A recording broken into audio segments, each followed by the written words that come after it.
ses fruits. Merci. Jean-Paul Mattei pour les démocrates.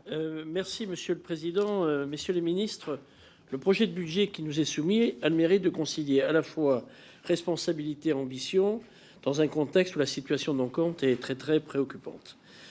La responsabilité, elle est incarnée par des efforts sans précédent pour endiguer la spirale de l'endettement, que si elle se poursuit, risque de paralyser durablement l'action publique.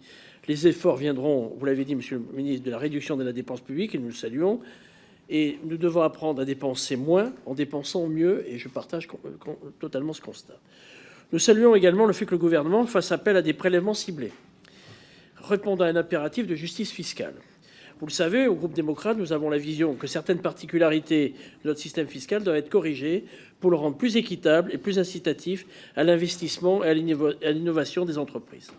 Dans ce sens, nous accueillons bien évidemment de manière très favorable la taxe sur le rachat d'actions, bien que j'ai encore besoin de décrypter exactement comment va s'articuler le dispositif. Concernant ces efforts, on peut regretter que la plupart de ces efforts sont conjoncturels, alors qu'elles devraient être accompagnées de davantage de réformes structurelles qui vont porter leurs fruits sur le long terme. Dans ce sens, pourquoi n'avez-vous pas, par exemple, envisagé d'inscrire la contribution différentielle sur le revenu sur le temps long ? Je crains que, à la fois sur la contribution, et le rapporteur général le disait tout à l'heure, exceptionnelle des grandes entreprises, si, dans le temps, est-ce que vous avez un consensus au niveau des grandes entreprises pour jouer le jeu, si on peut dire? Et puis sur la contribution différentielle, il me semble que si vous le bornez dans le temps, il risque d'y avoir un effet d'aubaine qui rende inefficace le système. Enfin, je voudrais terminer sur, me semble-t-il, des oublis. C'est toute la politique du logement. Il n'y a pas la généralisation du PTZ dans votre dispositif. Alors, quelles mesures complémentaires comptez-vous donc porter par voie d'amendement, je pense, concernant le logement, même si je sais que le PLF ne réglera pas tout le problème du logement en France, mais quand même, il faut qu'on ait un choc fiscal à ce niveau. Merci Jean-Paul Mattei. Messieurs les ministres.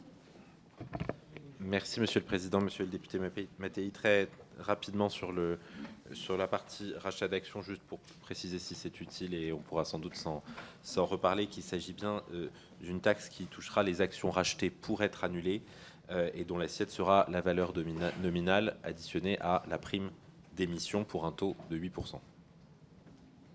Et un mot sur le logement. Il faudra que nous ayons un vrai débat sur le logement lors de la mission, mais l'avantage du logement, c'est qu'on l'aura aussi sur la partie recettes, je n'en doute pas.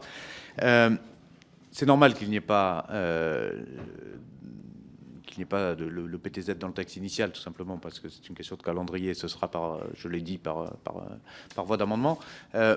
Juste attention à ne pas retomber dans des réflexes systématiques de la dépense fiscale par le logement. Et s'il y a débat là-dessus, toujours visons l'efficacité là-dessus et pas forcément le retour à un certain nombre d'outils qui avaient quand même un certain nombre de défauts que vous connaissez comme moi là-dessus. Mais en tout cas, le débat sur le logement me paraît absolument indispensable là-dessus. Et je crois que les gestes qui ont été faits en la matière d'abord par le Premier ministre et qui seront consacrés dans ce texte vont dans le bon sens. Oui.